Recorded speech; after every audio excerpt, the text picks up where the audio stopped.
Dober večer in lep pozdrav na prireditvi Znanostne grize, tradicionalna prireditev Znanstveno-raziskovalnega centra Slovenske akademije znanosti in umetnosti, tokrat v kombinaciji z pogovorom, ki ima naslov Grafiti na tapeti, ki ga organizira knjigarna Azil v sodelovanju z Založbo Filozofske fakultete in ob podpori Javne agencije za knjigo Republike Slovenije. Z debato začenjamo zdajle. Jaz pa bi vam rad sam še, preden predam besedo naprej, predstavil potek današnjega večera.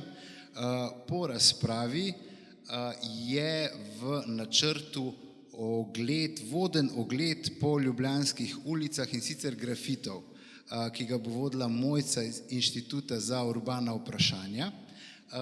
Vsi ste vabljeni na ta ogled. Ogled bo trajal približno 45 minut do 1 uro, odvisno.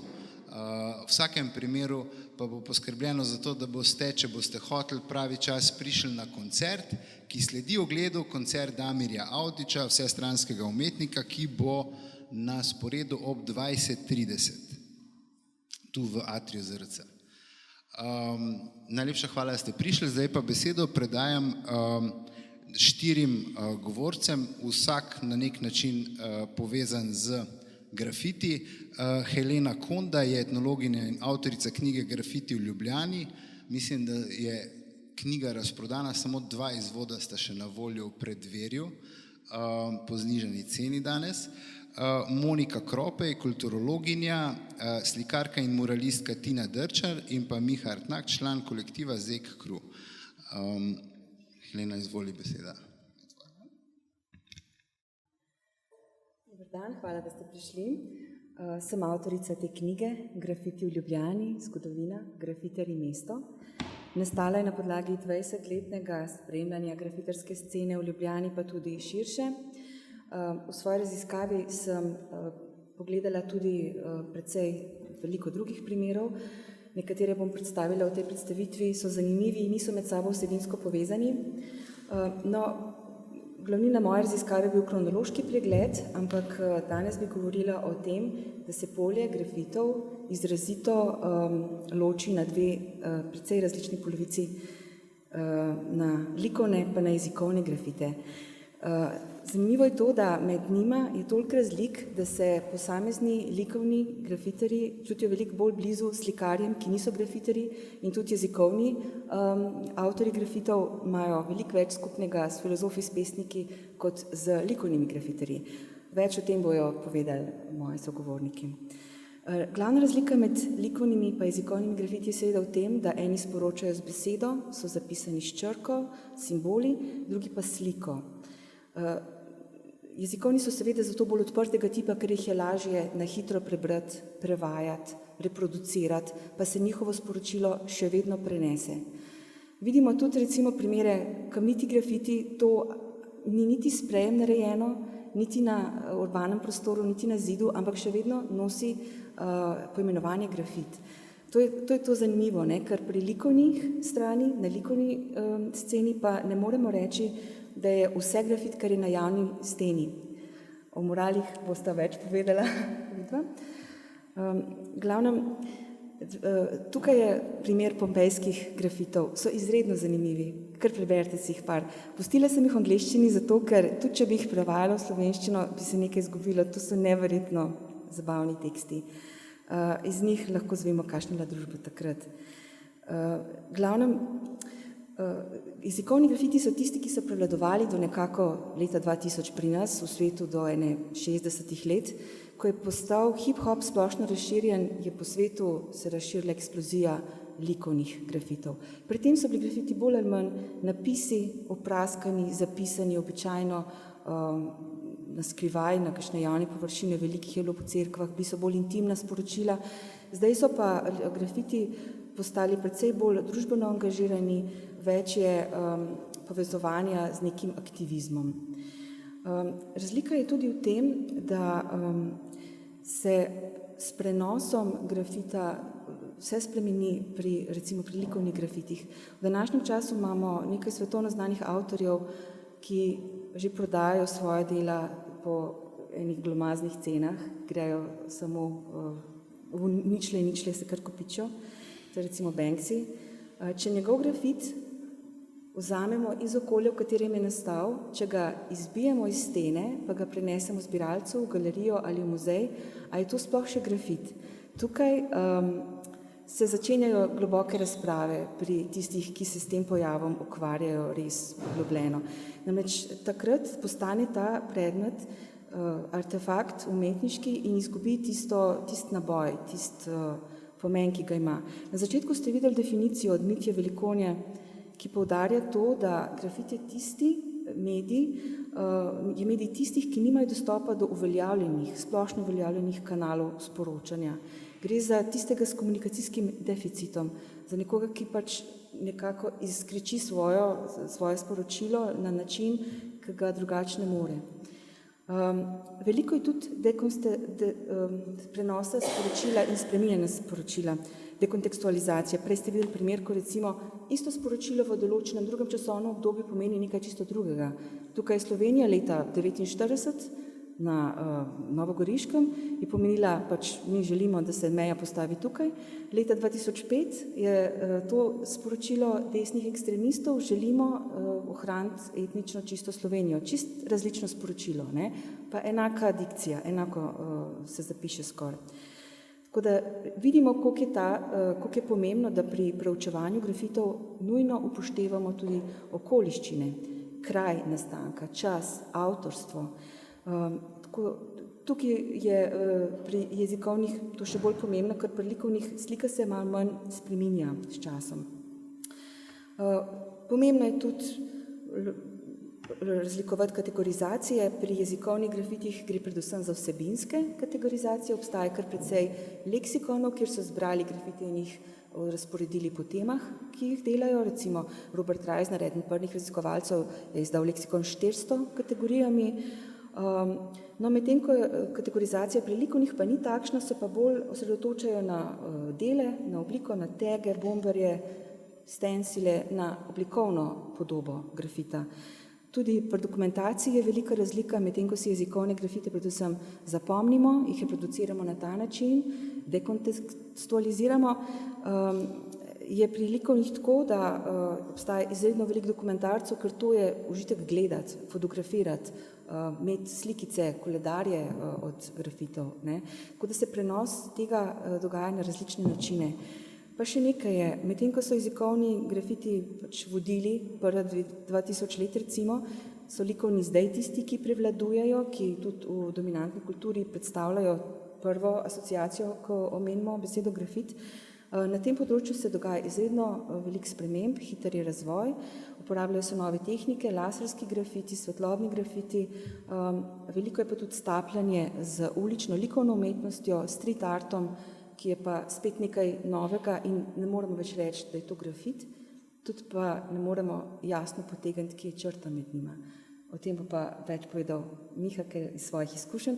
Zdaj pa jaz prosila Tino, eno najbolj aktivnih umetnic, moralistk, da pove malo o sebi.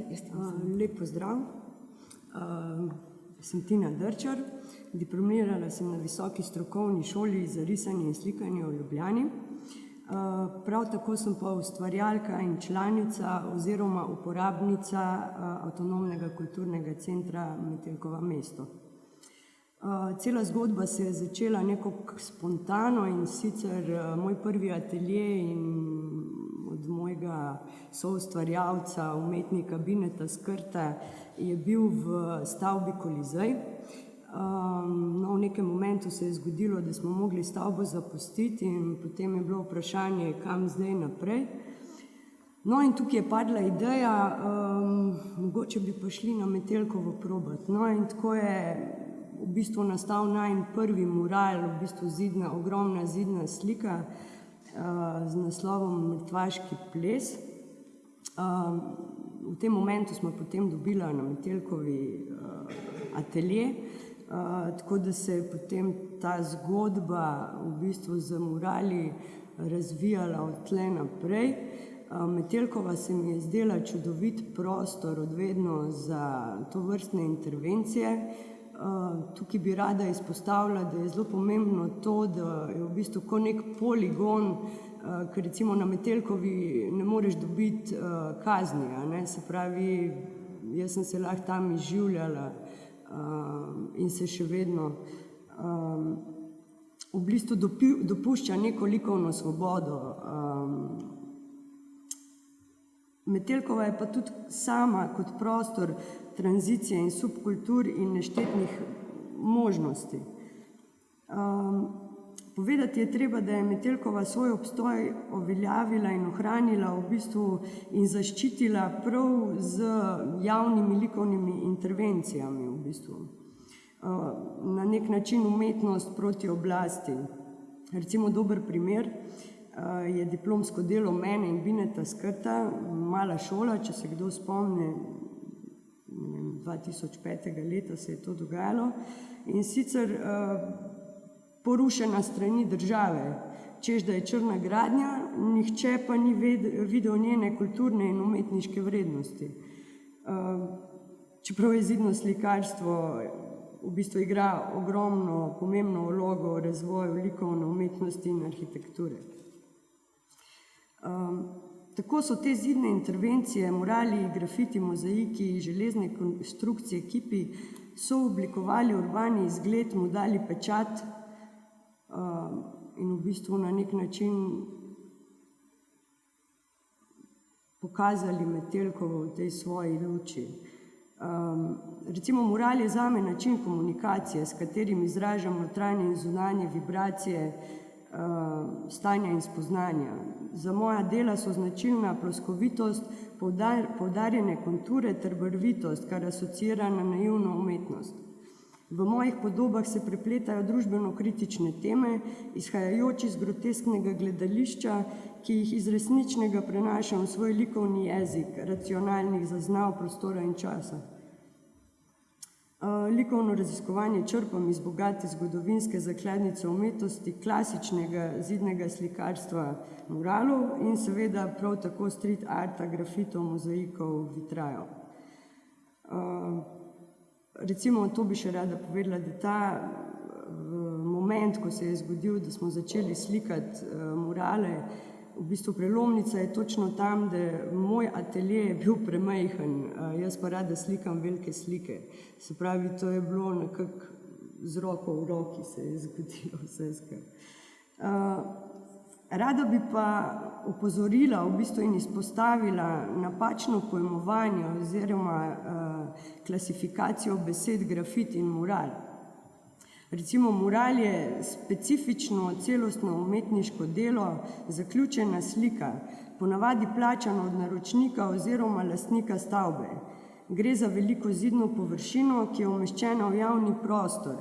Narava tovrstnega likovnega izražanja pa je časovno omejena, se pravi, tukaj imamo vreme, pa je treba postaviti oder, pa imamo problem višinskega dela, potem imamo površino, velikost same slike, ki je ponavadi čim večja, pa tudi v tehniki se razlikuje. Se pravi, pri grafitih ponavadi špricamo sprejem, ko delamo, slikamo mural, ponavadi uporabljamo čopič ali pa valček.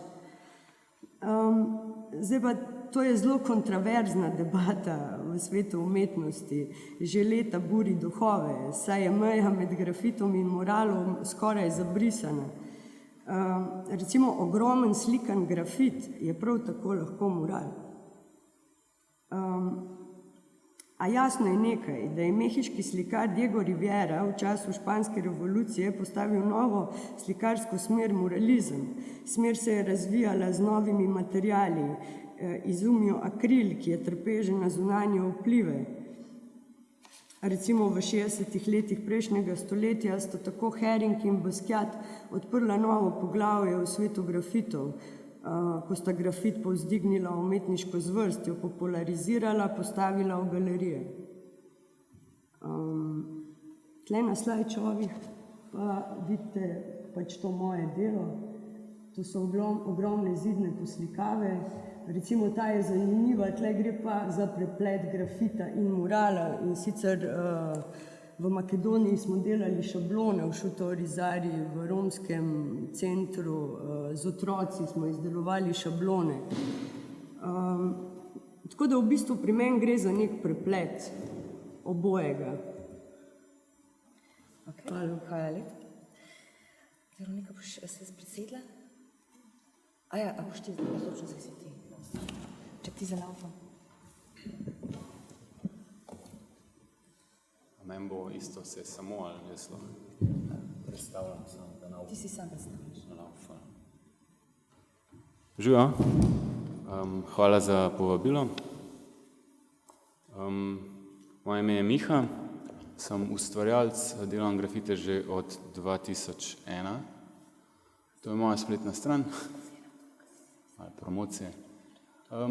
S kolektivom Zek sem se loteval grafitov sprva klasično, čista New York šola, kjer pač vsak ustvarjalec izbere ime in ga potem na različne načine in na različne konce riše, po vsej verjetnosti sprej.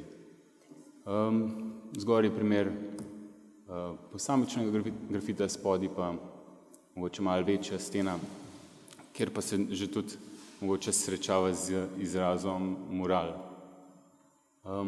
Potem sem rekel si, stil, če ohranam, pa če delam na računalnik, še vedno izvira iz grafitov. Mogoče ni grafit v tem klasičnem pomenu, ampak moja predstava o grafitih itak izhaja iz tega, da je to obdobje in slog, katero se hoče v vse pore ustvarjanja zarezati. Tako da mogoče je to netipičen grafit, ampak ima grafiti background.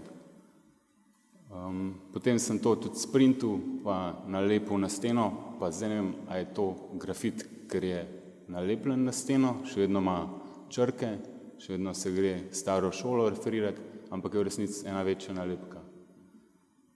Potem je na razstavi, ki smo imeli v zaklonišču, je to izrezan iz ogledala, ker simulira te srebrne grafite, tako imenovane silverje.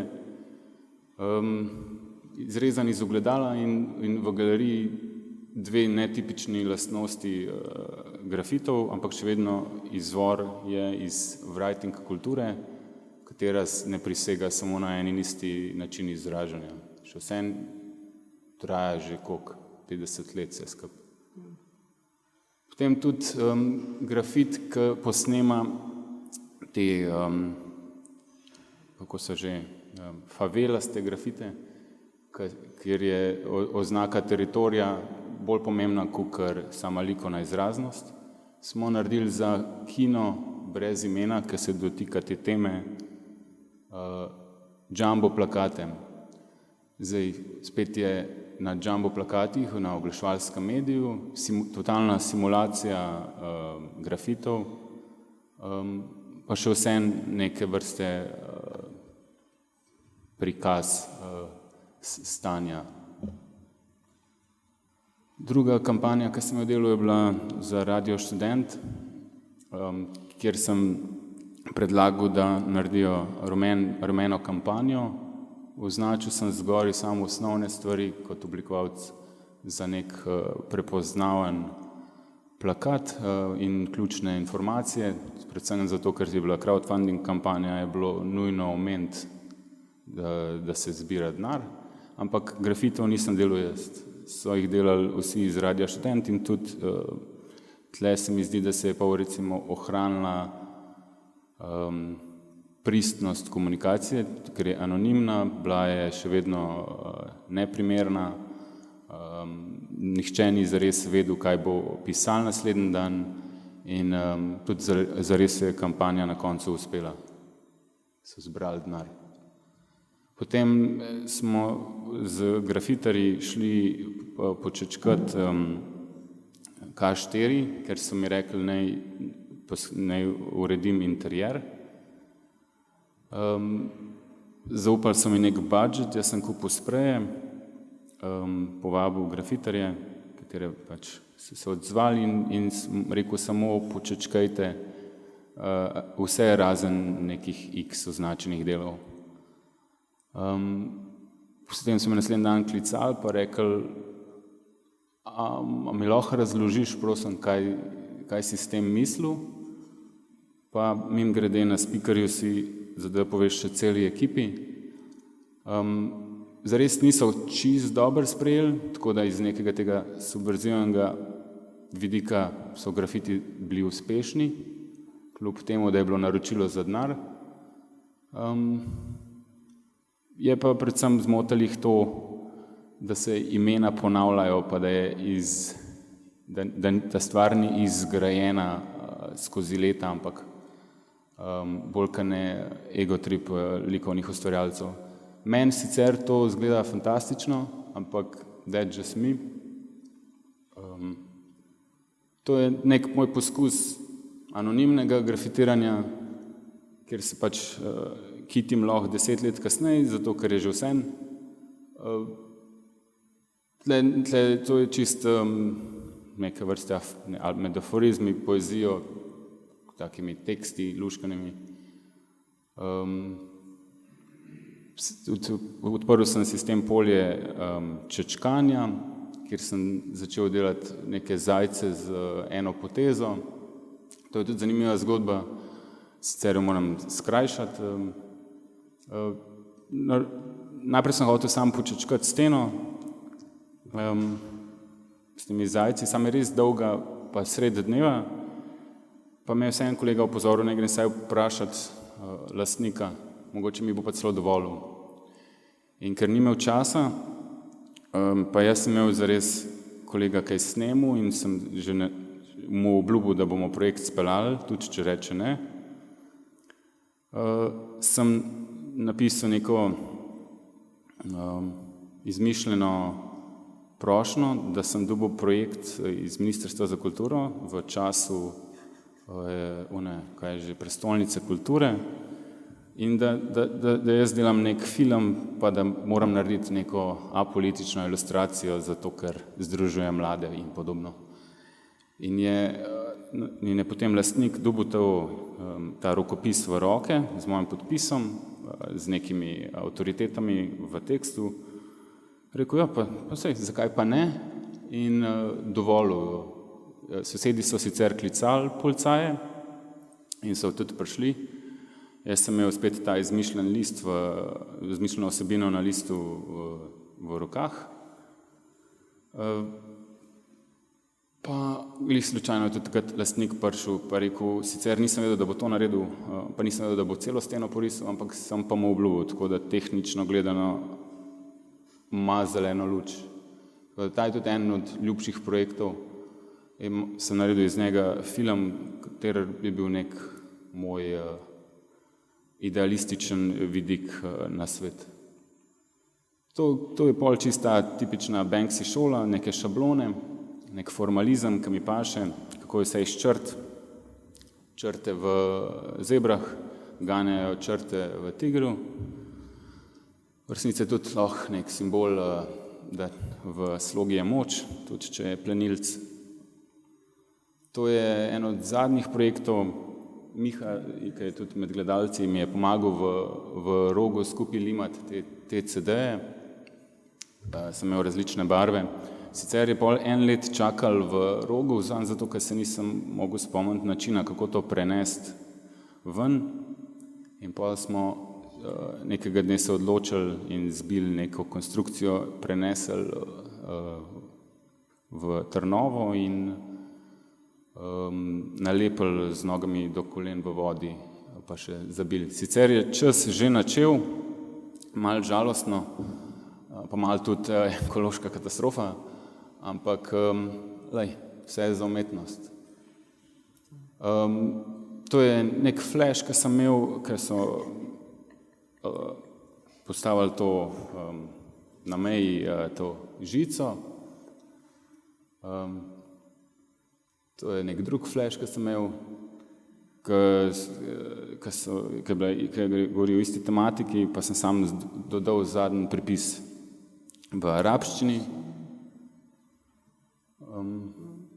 To je moj prispevek leta 2013 k Ustaji in sem prispeval svoje likovno znanje, pa oblikovalsko znanje in razpečal več plakatov in nalepk, zato da so se poslužili tega govorila advertisinga. Naročnik seveda vsak Slovenec, razen Vlada. Tako pa, to je pa moj zadnji slajd, tako pa predajam moje znanje otrokom in sem jih spravil tudi v težave, kakor se za grafite spodob, da smo šli čez Ljubljano z čopiči, pa vsake 10 metrov narisali travo, kar je seveda simbol za marihuano, in pa ozelenitev mesta, kakor zelene prestolnice. Toliko z moje strani.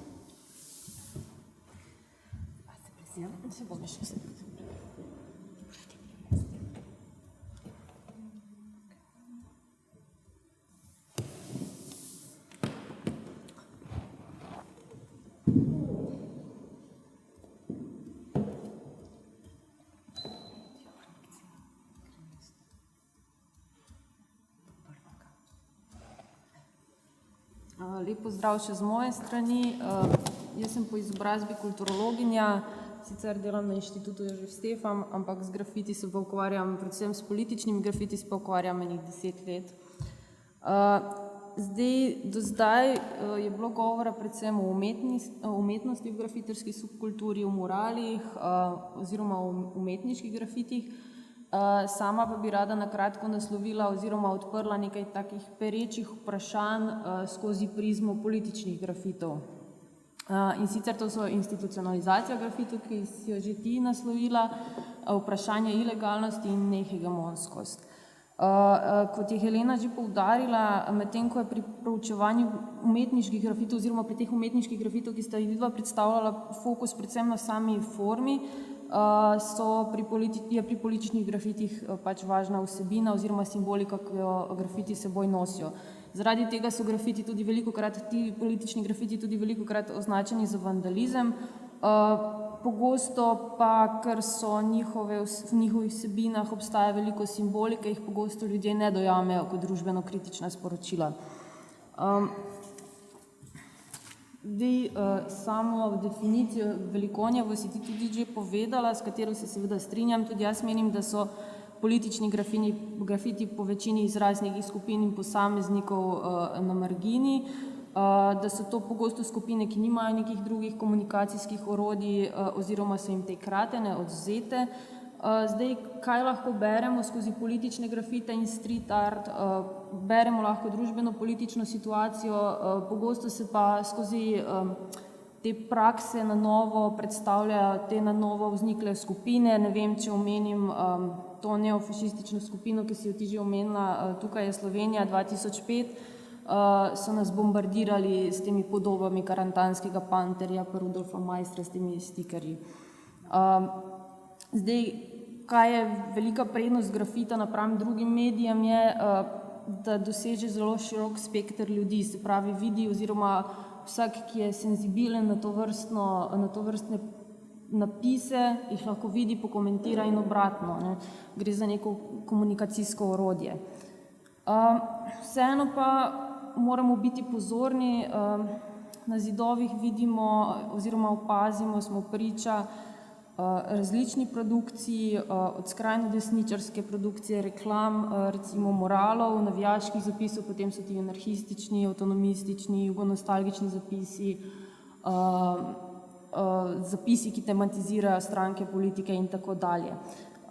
Menim, da vseeno vseh zapisov ne moremo enačiti oziroma med njimi moramo potegniti neko ločnico, zato bi zdaj naslovila te 3 koncepte, čisto na kratko, da odpremo vprašanje in debato. Vprašanje institucionalizacije, si že ti omenila, Banksy, recimo kot eden najbolj znanih grafiterjev na svetu, čeprav njegova dela mnogi poznajo kot aktivistična dela, ima aktivistične intervencije tudi z izbiro same lokacije grafitov, opozarja na neke neenakosti, krivice, ki se dogajajo na svetu, Po drugi strani pa je ujet koncept nekega umetnika, ki v bistvu služi zelo visoke zneske. In zdaj vprašanje, kje gre za umetnost, kje gre za aktivizem oziroma kako definirati razmerje med obema. In kot drugo, kako sploh dojemati in obravnavati grafite, ki se pojavijo v galeriji.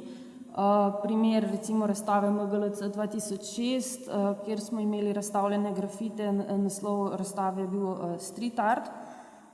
Čez noč se je na fasadi MGLC-ja pojavil grafite bi imel, ki so ga seveda izbrisali. Zdaj, na kak način so pač ti kustosi in ta umetniška srenja dojeli grafite, po mojem mnenju so zgrešili to sporočilno samokomunikacijsko vrednost grafita. Grafit je nek živ organizem. Sama sem proučevala tudi grafiterske bitke, ki pa pač niso možne znotraj neke institucije. Kot drugo naslavljam vprašanje ilegalnosti. In čeprav je v javnost v zadnjem času na račun teh dovoljenih površin, mislim, da jih je v Ljubljani zdaj 13, in estetskih grafitov, so ljudje postali bolj dojemljivi za te grafite in bolj naklonjeni na nek način, se poraja vprašanje po dejanskih prednostih teh legaliziranih površin. Za primer bi navedla grafit Splavni bau bau viste, ki je bil napisan kot odgovor na video, ki je nekako poročal iz video za splavo, mislim, da je bilo to v tednu otroka leta 2016, nekaj takega, ki se je vrtel na frančiškanski cerkvi.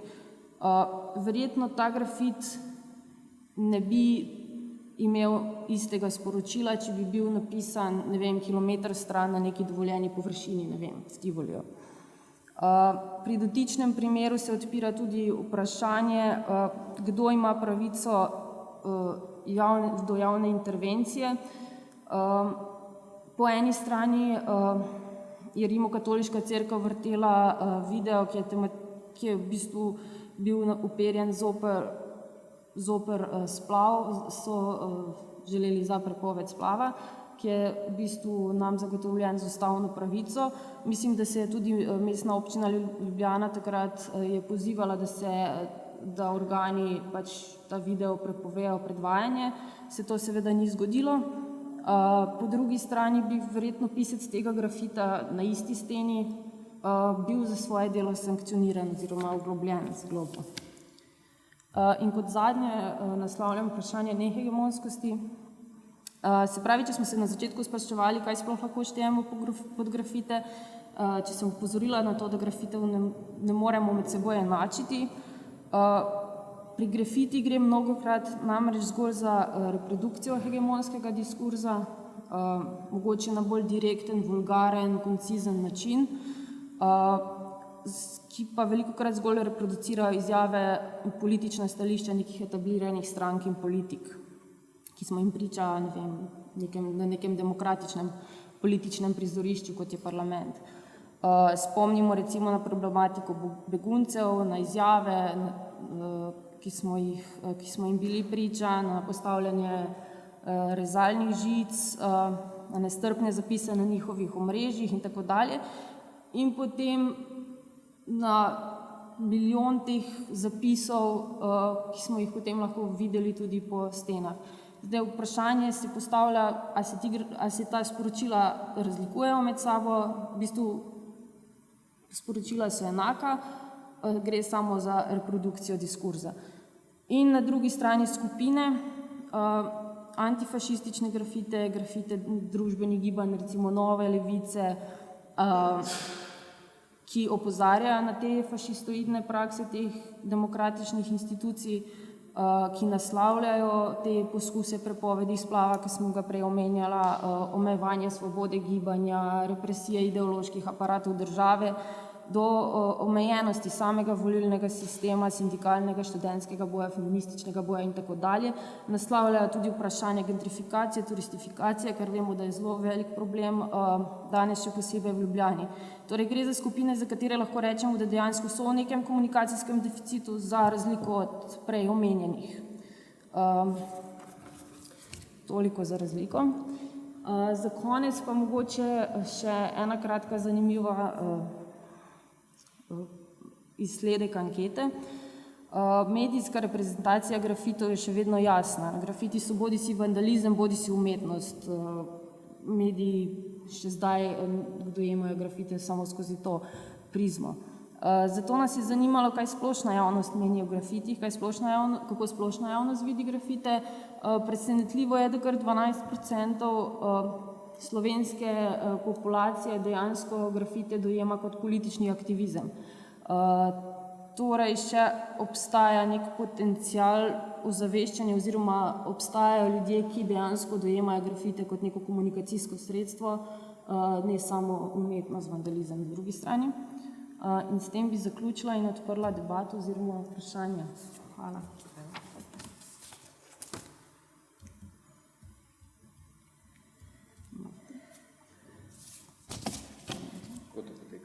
Mi smo predstavili naše. Med sabo. Med sabo se sprašujemo.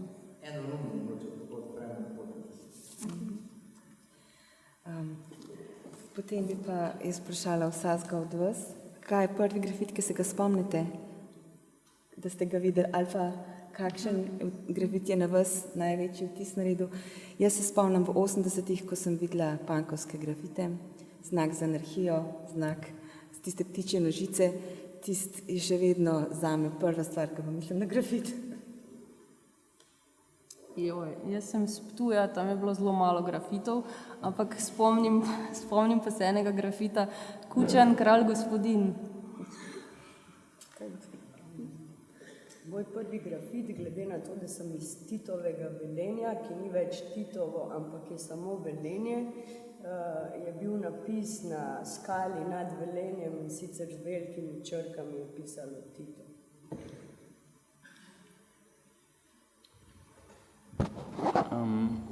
Mislim, čisto iskreno, sem bil ful tamal, pohodil z Ruzakom po eni in isti poti, pa je bil na oni poti skozi narisan en kurec.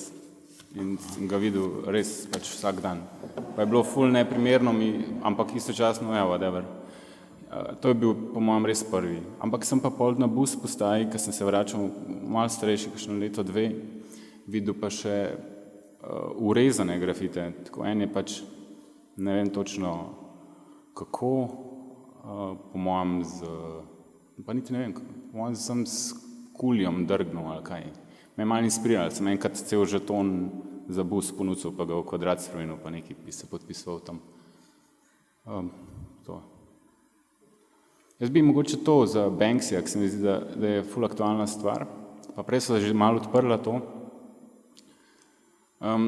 To je ta malo hecna debata že, kar se tiče, a grafiti pašejo v galerije ali ne. To, kar je on na zadnje naredil, ni grafit, ne, on je grafitar, skupaj sem tudi prej začel s tem. In to, kar smo gledali, je v resnici samo na nek način simbol cele njegove karijere, na čist klasičen način, še vedno na platno oziroma papir, barve, nič novega, pa ukvirjen. Ampak ker ima toliko močno zgodovino svojega aktivizma, ta simbol predstavlja vrednost, za katero so ljudje pripravljeni plačati. Kljub temu, da njegov celoten aktivizem sloni na norčevanju iz institucije, pa na koncu sam vanjo pristane in norčevanju iz kapitalizma pa zasluži milijone.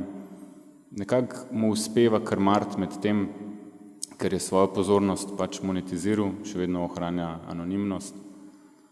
Kaj pa počne s tem denarjem, pa kaj je res njegov namen, pa itak ne moramo soditi, ker se ukvarjamo s persono, ne z pravim človekom, ki je v zadnji.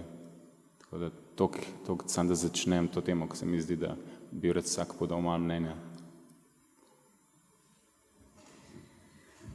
Ja, recimo meni se pa Banksy zdi že malo terorist v tem art svetu.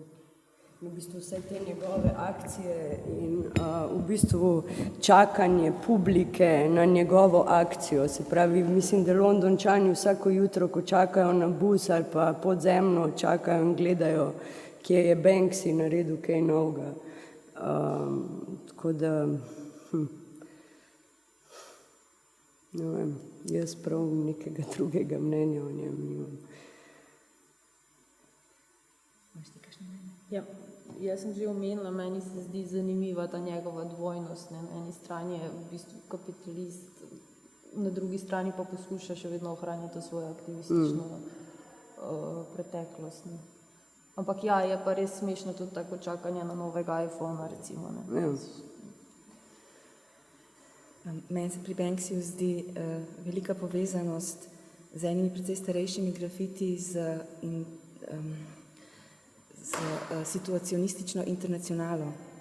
Namreč francoski grafiti iz gibanja Maj 68 so temeljili na teh prodornih mislih in izrekih in stripih in vse možnem sloganih Guya Deborde in drugih, teh prositov in drugih internacionalistov.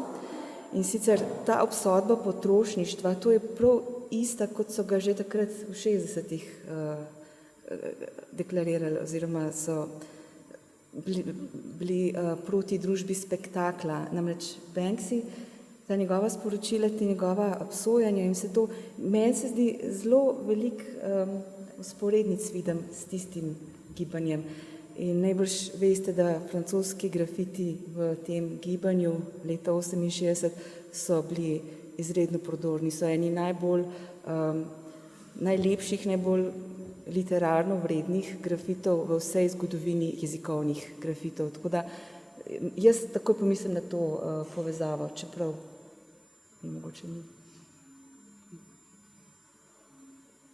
Zdaj pa en drug postav vprašanje. Ja, zdaj bi pa lahko še kdo kaj vprašal, mogoče. Ne, mogoče vajo, ki delate te umetniške grafite, kaj pomenijo vama te legalizirane površine oziroma kakšen odnos imate do njih? Ja, recimo, jaz sem glih prej omenila ta primer dober, ne, Metelkovo mesto kot avtonomna cona, v bistvu cona, kjer lahko v miru izražaš svojo umetniško žilico, v bistvu lahko špricaš grafite, lahko slikaš slike, lahko postavljaš kipe. To se mi zdi super. Ne zdi se mi pa super, da mesto Ljubljana ni dovolj odprto ali pa dovolj moderno ali sodobno mesto, da bi v bistvu te naše super dobre avtorje na nek način poprosili pa dali kakšen zid v mestu, ker to je v bistvu, kako bi rekla, vsako veliko mesto, to je del vsakega velikega mesta, vsakega urbanega javnega prostora. Se mi zdi, da je tle Ljubljana malo zakrčena, no, ne vem, bilo bi lahko več tega. Tudi zunaj, ne? Recimo jaz temu rečem, jaz Metelkovi rečem Babilona, ampak treba iti ven iz Babilona, ne? Mi še ni uspelo, pa se recimo prijavljam na ful razpisov, pa imam neka dela za sabo, imam kaj za pokazati, ampak zidu v centru Ljubljane pa še nisem dobila.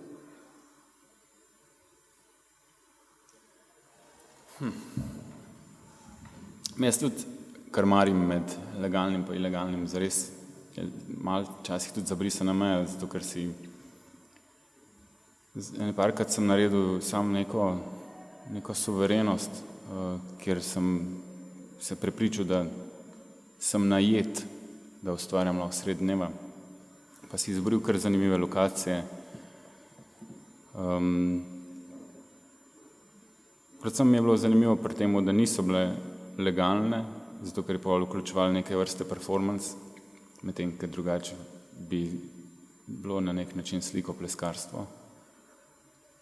In mislim, da je potem v nekem tem pripovedovanju te zgodbe to taka ključen motiv legalnost, ilegalnost. Zato ker se dotakne te zgodbe grafitov. Ostali primeri ustvarjanja sicer, če nosijo sporočilnost, pa če so na nek način institucionalizirani, so tudi hvalevredni in tudi jih imam namen še nadaljevati, ampak rekel bi,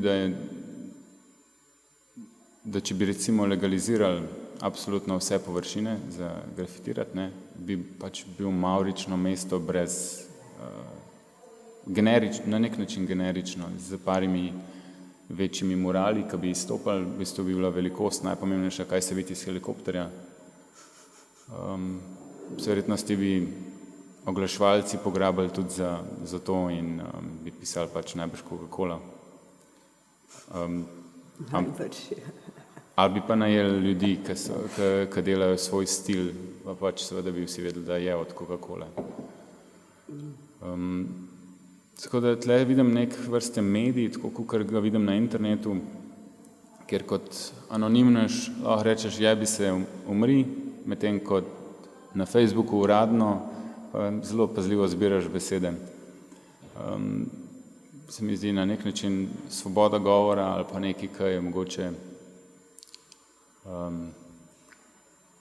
zavrto, pa se potem lahko izrazi na še tako vulgaren način in riskira, istočasno pa ne more več biti tih.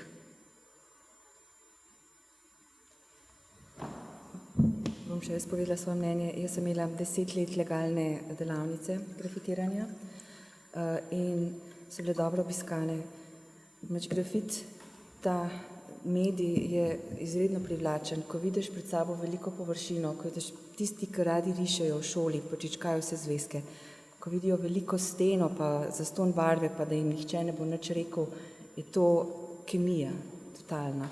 In je res bil izredno velik užitek delati. To ni bilo nobenega problema, to ni bilo nobenega konflikta. To so se ljudje preprosto tako razživeli, razdelili so si dele. Jaz mislim, da bi to res morali bolj spodbujati, ker je v urbanem prostoru izredno veliko površin, ki so precej puste.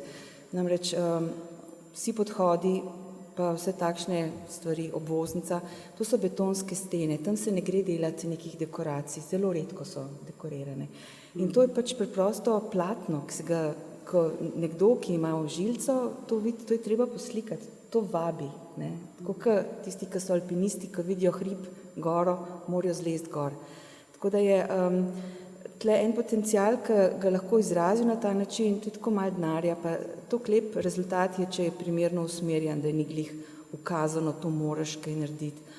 Sem imela dostikrat tudi, nekajkrat so prišle tovarišice učiteljice s svojimi učenci in so jim pomagale narediti, da so svojo slikico, s tem so pohabili v bistvu tega učenca, ne? Ker on bi lahko naredil na svoje nekaj novega, tako pa je mogel reproducirati eno slikico, ki je bila izbrana, da je bila dobra. Tukaj tudi pride do tistega slabega učinka, ne, zaviralnega. Da jaz upam, da bo spet kakšna priložnost, da se bojo te javne površine organizirale, da bo možno združiti to na nek način ilegalno, legalno, dati proste roke, ampak še zmeri neko materialno podporo organizacijsko, da se to nariše, da to pridajo se izraziti te ljudje, ki imajo komunikacijski deficit, ne? Ki ne morejo svojih slik v galerije obesiti, pa bi radi, da bi jih drugi videli, ker dejansko so lepe in jih ljudje radi gledajo. Ne? Tako, zdi se mi, da tle je še potencialno. Sem je treba pa res primerno na to gledati, pa izredno hitro pograbijo oglaševalske agencije takšne priložnosti. Grafiti so že zlorabljeni za čisto oglaševanje in to pač pol več ni to, ne. To je treba paziti, ne. No, ampak, sorry, jaz sem pač iz aktivističnega pogleda gledam. A se vam ne zdi, da te površine, to širjenje teh dovoljenih površin na nek način krči svobodo izražanja po drugi strani? Jaz mislim, da inspirira nove ljudi, ker imajo mogoče lažjo šolanje, pristop do tega in potem se opolnomočijo na teh vadbiščih, kasneje pa pač stvar posameznika. Eni bojo na oglaševalski agenciji, eni bojo mogoče beračili pa scali po vogalih. To je pa pač stvar posameznika.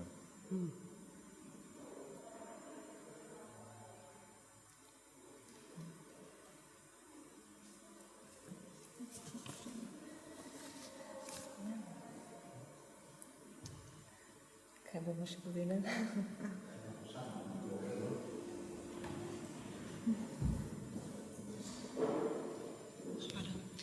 Dober večer, hvala za res zanimivo predstavitev predvsem.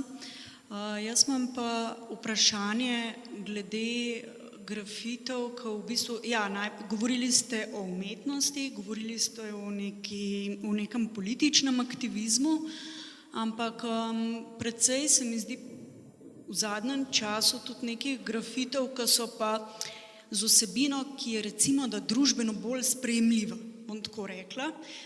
Meni je zelo padel v oči, poleg filozofske fakultete na taki veliki hiši je bil dolgo časa napis, če ti je dolg čas ali pa nekaj, če ne veš, kaj bi počel, potem se zaljubi. Nek tak ljubezenski grafit je bil v bistvu. In me zanima to, če ste mogoče opazili, da grafiti, ki imajo družbeno sprejemljivo ali pa zaželeno vsebino, ostajajo dalj časa na fasadah, kot pa nezaželeni grafiti. Ja, vse to je del politike mestne občine, v bistvu selektivno brišejo grafite določene. Določena območja selektivno brišejo, recimo vidimo zdaj pred tem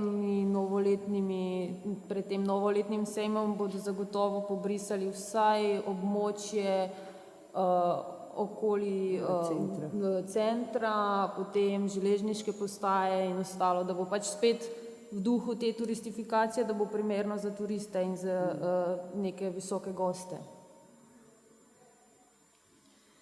Je tudi to, da če je nekaj zelo žaljivo, je boljš, da gre stran. Mislim, da je tudi nekaj zakonsko določeno, da se pač neke stvari ne smejo pustiti gor, da morajo biti bolj strogo preganjene. Recimo leta 2016 je bilo kar precej napisal po Ljubljani, mislim, da leta 2016, posilimo levičarke. Ne vem, kdo bi pustil kaj tazga gor pri zdravi pameti. Ne? Bilo je sicer veliko spreminjanja teh grafitov, v moji predstavitvi sem jih tudi nekaj predstavila, kako, ko je grafit napisan, pa če obstajata recimo dve skupini, ponavadi to pri političnih, politične oziroma grafitarske bitke, ki si jih ti obdelala, ko gre ena skupina nekaj pisati, gre naslednjo noč druga čez spremeniti ta pomen. Tako recimo, kakšni so najbolj takšni?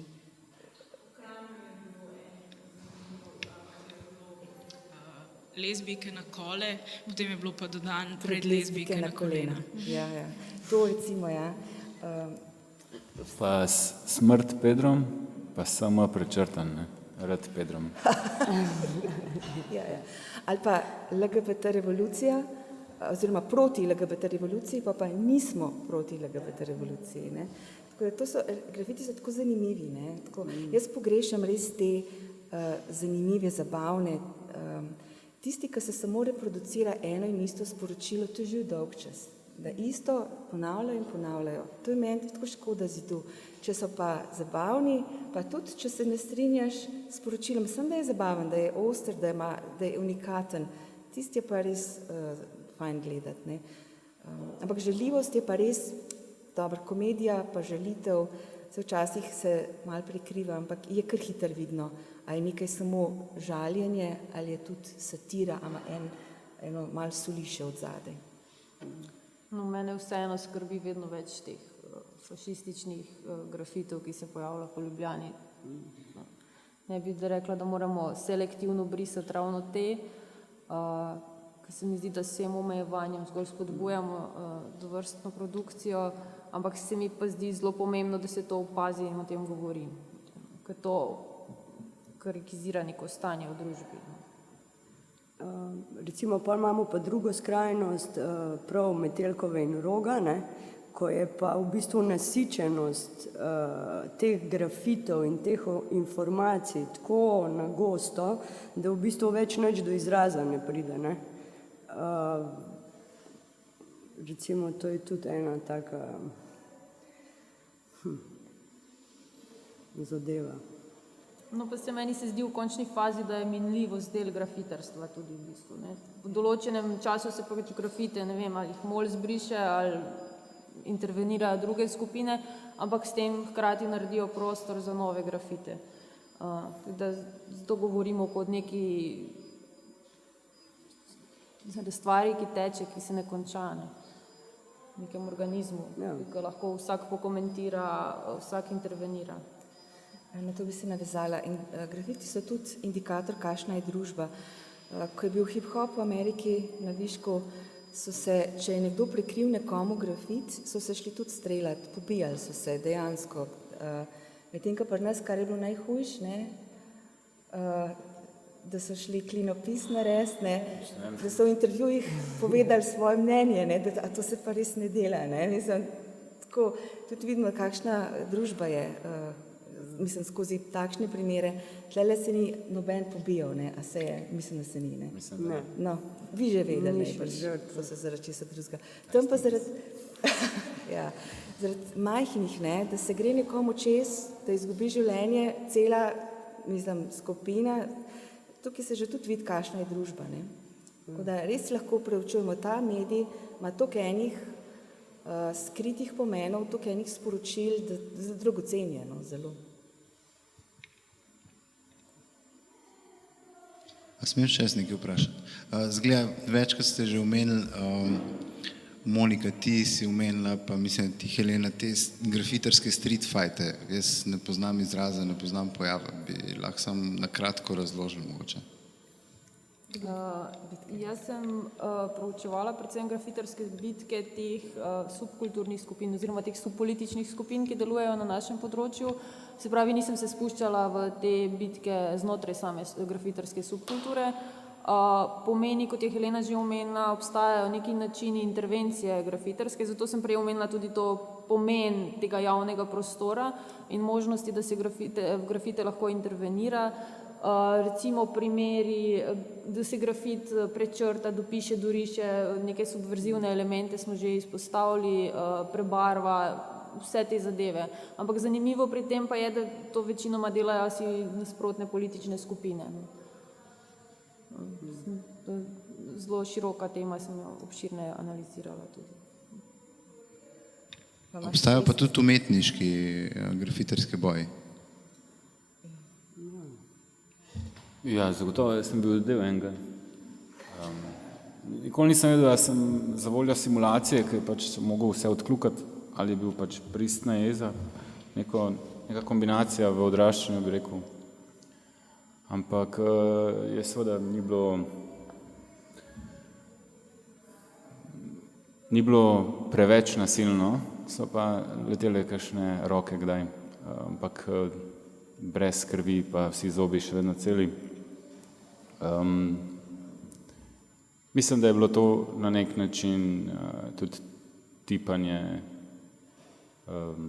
suverenosti, pa mogoče nekega stenda. Nekaj, kar vsak najstnik itak doživi. Mi smo čez ta izražanje naleteli na konflikt, videli, kako se to lotevajo v drugi državi, nismo imeli pištol, pa smo se pol mogli drugače zmeniti. Ampak je zares zatem zelo hitro smo se pobotali, pa tudi ustvarjali neko tako, se mi zdi, večno premirje, ker je vse skupaj sam del neke zgodovine, brez kislega preokusa, pa zares medsebojnim spoštovanjem, ki se je pa izgradil šele skozi leta, kjer je bila prej ta zbadljivka, na nek način test, a preživiš lahko v tem svetu, ali si samo poskusil ta trend, pa se na nek način ponašal z njim samo za voljo imidža, ne pa neke skorda karijere v tem ali pa nekega celovitejšega nazora. Jaz v mojem primeru nimam teh izkušenj. Mogoče je to prav ta ločnica med grafitom in muralom, in sicer moje stenske zidne slike na Metelkovi so v bistvu nedotaknjene. Tako da... Tle bi se navezala na to hierarhijo med grafiterji, ki obstaja. Ta boljši grafiterji si običajno narišejo kronico zraven, to pomeni, da si mojster. Ampak, če nisi mojster, pa si kronico narišeš, ne, te počičkajo. Oziroma, pri nas ni toliko teh kronic, se mi zdi, to bolj zunaj, sem jih že opazila. Ma Vi ne so, delate so kronic, tudi. ne? Mislim, so. No, ampak kar se mi zdi pa najbolj pomembno je, včasih se je umetnost rangirala po tem, koliko je kdo res dober, koliko kdo obvlada tehniko, koliko je inovativen in so se med sabo znotraj tega umetniškega polja scene cenili pa priznavali si, pa se posnemali. Zdaj pa umetnost ustvarjajo institucije, tisto, kar galerija prikaže, razloži, bolj je to, ne, koga povabijo, koga promovirajo. Tako da umetnost se zdaj reproducira čisto na drug način, kot se je včasih, ko se je reproducirala, ko je pač bilo, da se je častilo tiste, ki so res dobri. Pri grafiterjih je pa še vedno to, ne zdaj kdo več objavlja, ampak med sabo se mi zdi, no, da je vedno tako, da cenijo tist, ki dobro dela, tist ima ugled in se mu ne gre krosati, čičkati, prekrivati stvari, ampak tako kot tvoji morali ustanejo, ne? Ja, Če vidijo, da je dober, se pusti, ker je to eno notranje spoštovanje. Dobro, to je spet... Mislim, seveda je dobro, če ga pustijo, ne? Ker zelo radi se pač Ali ga pa ne opazijo, ne? Nekaj, kar misliš, da pač ni vredno, da bo tvoje boljše, greš čez, če tvoje ne bo boljše, pa samo res tisti, ki res nimajo, ki so res vandali, no? Tisti, ki gre samo uničevati, napisati za to, da nekomu nekaj uničijo, se mi zdi, ne pa da bi nekaj sporočili. Tako da ima grafiterski svet še vedno, kolikor sem jaz uspela malo raziskati, no pa videla pri svojih raziskavah, tisto star odnos do umetnosti, tisti še nepokvarjen. Če je nekdo dober, se ga ceni. Ne pa nekoga se prodaja, nekom se širi vest, da je reklama pač močna, zaradi tega dober. Se mi zdi zelo iskreno pri grafitiranju. Tle bi vseeno dodal eno anekdoto imam. Angleški grafiterji, ki so prišli k nam, so povedali, da imajo v ekipi enega,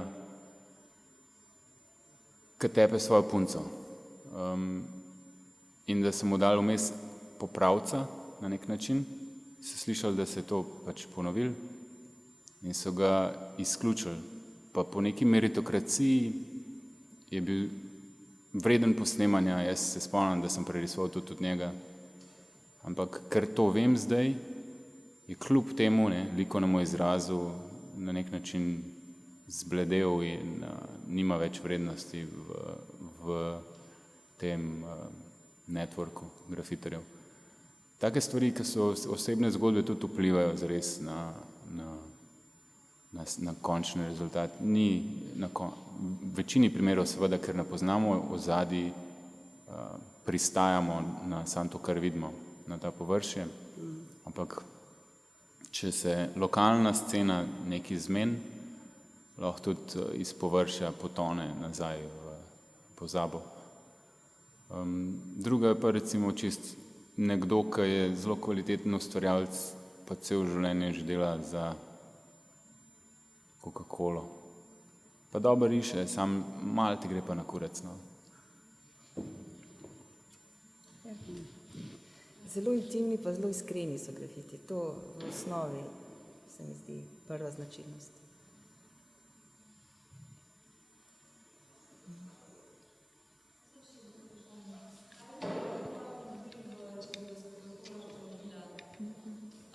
K sodelovanju. Če bi Coca-Cola nas povabila k sodelovanju. Ja. To se mi zdi, da dobivam ta vprašanje, odkar sem začel. Pa še vedno ne znam čisto odgovoriti, pač zato, ker nimamo konsenza. Stvar posameznikove odločitve na koncu bil konsens. Kar se mene tiče, imam oblikovalski studio, v katerem ustvarjam za podjetja, torej sem na trgu in probam pomagati podjetjem, da preživijo, čist igram pravila kapitalizma. Probam si izbirati odgovorne naročnike, probam ne zavajati čez komunikacijo. Je vedno en tak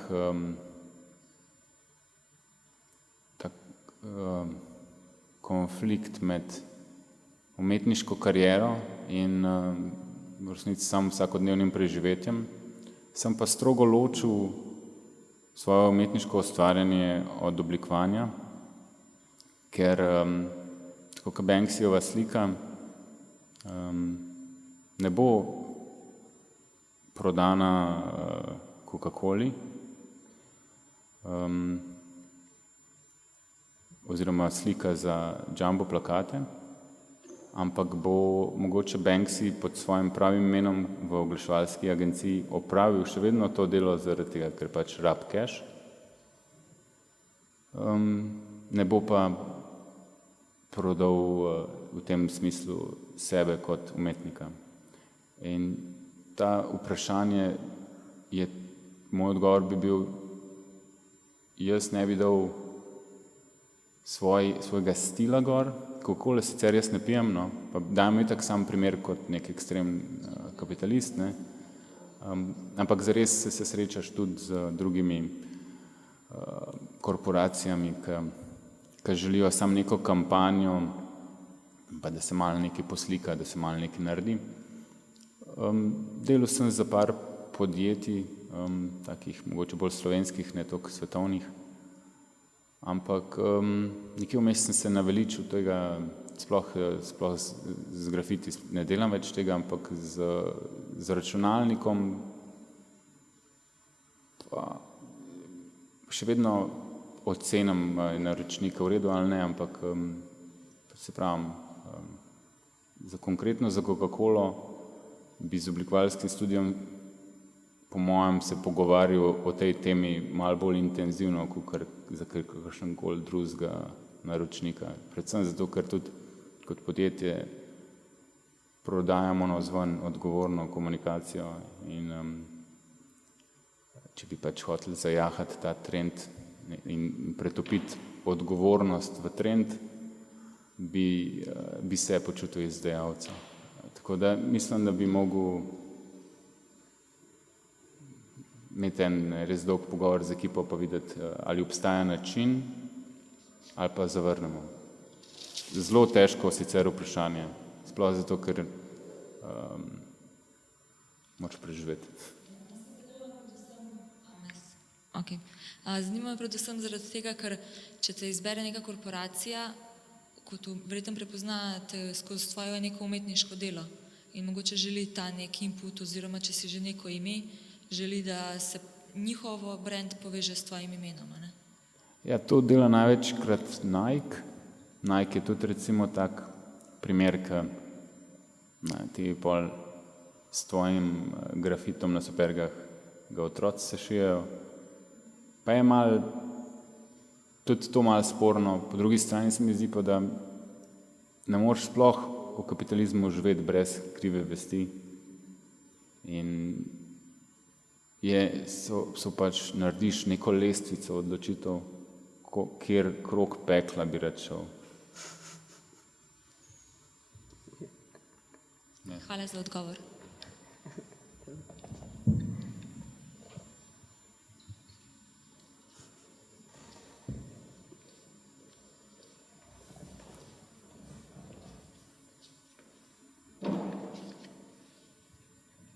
A še kako vprašanje mogoče? A si te še vi kako vprašanje postavili? Meni se ena zanimivost utrnila zdajle, ki me je tudi en profesor vprašal, pa nisem uspela razdelati tega. Nedolgo nazaj je po Ameriki, po nacionalnih parkih ena grafiterka, pa ni edina, risala v naravi takšne lepe slike, velike murale. Tako mal indijanski slog, ne vem, kako bi opisala ta, ampak pač je risala, ne. Ja, ne. To prepoved ima, ne sme stopati v noben nacionalni park. Istočasno Dakota na silo so speljevali tisti naftovod ali kaj že, plinovod, skozi najbolj sveta zemljišča Indijancev. Tam so aktivisti stavkali, tam cel svet stavkal, da se škoda dela, da se to ne sme, da ubijajo živalske vrste, da se nafta razliva, ne vem, škoda okoljevarstvena, in so ti aktiviste tepli z vojsko in z vsem in jih odnašali. Ampak tistim korporacijam je nihče oporekal, še vedno lahko in so dejansko speljali tiste cevi zelo škodljive. Tista Bogareva, ki je pa hotela malo porisati, je pa zdaj ne sme stopati več v nacionalni park. Tudi na teh primerih vidimo, kako deluje družba, pa kakšna je. Ne? Malene Krede, čisto sigurno ni nobene škode naredili tistemu okolju, ki so rekli, kaj skruni tiste skale, medtem ko korporacija pa gre lahko pobijati, pa genocidno tam delovati s tistimi svojimi posegi v naravo. Ne? Se mi zdi, da lahko marsikaj potegnemo. Jaz imam še mogoče eno čisto brezvezno vprašanje, ampak prav ko ste govorili o tem javnem, pa ilegalnem, pa dovoljenem, pa nedovoljenem grafitiranju, sem se spomnil, da mislim, čudil bi me, če se ni noben arhitekt še spomnil zdizajnirati stavb urbanih, ki imajo predviden nek prostor za grafite. A veste, kaj mislim? Da pač... Aha, da je okrog. Celica je bila tako narejena. A obstajajo take neke celico. stavbe, ki že vnaprej so predvidene, da imajo površine za grafitiranje? Celico so tako naredila, ne, da se je dogovoril arhitekt s grafitarji, da so potem malo po njegovih napotkih, v glavnem s sodelovanjem so naredili tisto. Ampak seveda potem se tisti Hall of Fame, tista stena se vedno znova pografitira na novo, ne, z drugimi grafiti. Ampak ja, vem, da je takrat to bilo, Celica je imela to, za druge primere pa ne vem. Ne, sem mogoče nisem imel v mislih tega, da bi se dogovorili s kom, ampak da bi preprosto sred mesta postavil naročnik bajto, ki ne bi imela okno od spodje, ampak bi imela nekaj, kamor ne bi bilo nič hudega, bi pasali, da bi risali zraven. Legalizirali so podhode, da bi pa čisto iz nove gradnje, ne vem, mislim, da so postavili par sten, vsaj v Nemčiji, ko sem gledal čez te revije, ko še ni bilo interneta toliko. So že postavili za ta namen, da se riše čez, ampak so bile samo stene, ne povezane z bajtonom. Ampak pri nas zagotovo obstajajo kakšne urbanistične omejitve, ki bi to preprečevale, po mojem, vsaj znotraj centra. Mislim, da pod Danico Šimšič je bilo nekaj časa, nekaj govora o tem, ene table, da bi bile za grafitirati, ampak tako table, ampak ne, mislim, da še ni, da ni takega.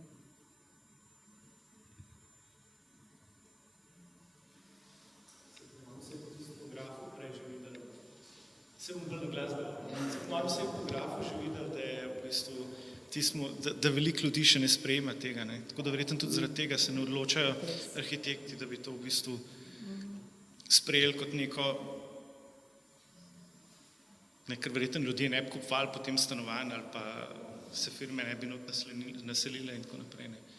Ker še zmeraj imajo po mojem občutek, da to lahko zniža vrednost neke stavbi, ne? Če je grafit na njej. Ne upoštevajo tega, da je to v bistvu... Razen, če ga pografitira Banksy.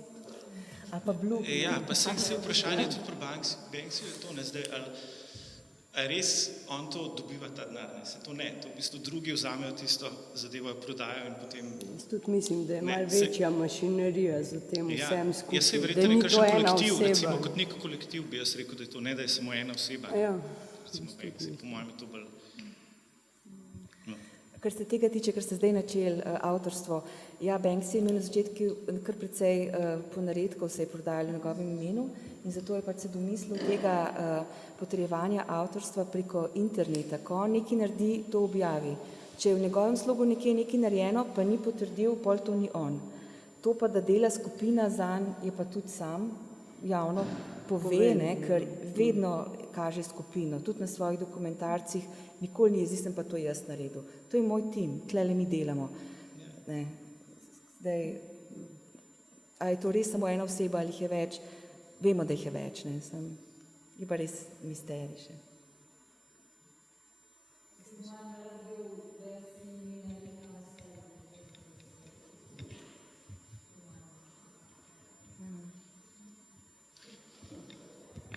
Hvala. Po mojem mnenju, en velik del Banksija je ravno ta anonimnost, da misterij pravzaprav, da ne vemo, kdo je, da se ugiba, da se namiguje in tako naprej. Pol zgubijo zasebno življenje tudi te ljudje, to jih uniči. so tudi drugi umetniki. Ja, Blue recimo prav zaradi tega ne mara toliko se komercializirati, kot se je Banksy v bistvu, ne? Čeprav tudi ne zdaj neomejeno. Eni zelo zavestno poskušajo nazaj se držati, čeprav bi več zaslužili, ampak najbrž bi na hitro več zaslužili, pa bi toliko izgubili svojega osebnega življenja, da ni vredno. Pa ne bi bili več svobodni v tem svojem ustvarjanju. Ne?